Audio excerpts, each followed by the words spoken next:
I was eventually left with a nice and mushy toilet paper stew, and the next thing to do was to basically cook it. By the time it was done, the whole thing had turned yellow, and it had a very distinct smell to it. I honestly thought that it was going to be horrible, but it was surprisingly pleasant. I'm not exactly sure how to describe it, but it was kind of sweet and woody. I took it off the heater and I let it cool for about 30 minutes. What I was left with in the strainer looked a lot like some bad mashed potatoes.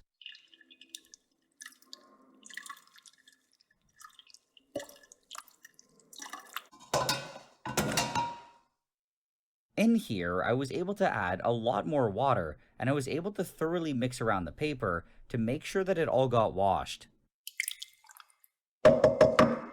This was then poured back into the strainer, and after doing it just once, it was already looking pretty good. Add the toilet paper.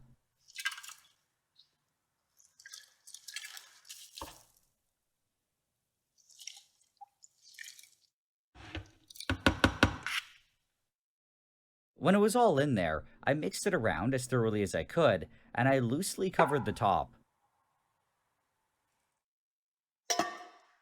I then took this whole thing and I put it into an oven that was set just slightly above 50°C.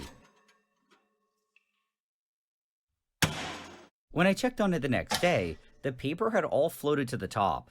I then stirred it, and compared to before, it was definitely a lot thinner and fluffier.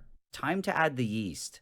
When it comes to fermenting sugar to make alcohol, there are a lot of different yeast strains to choose from, and each of them have their own pros and cons.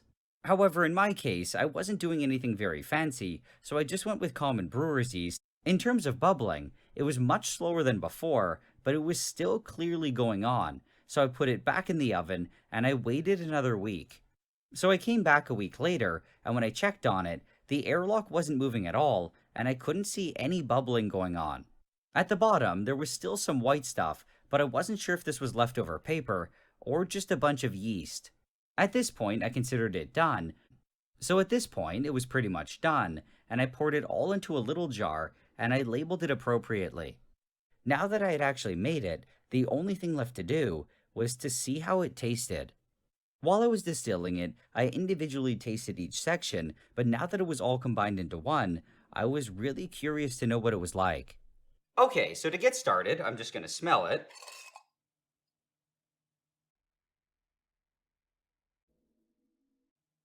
I guess I'll just taste it now.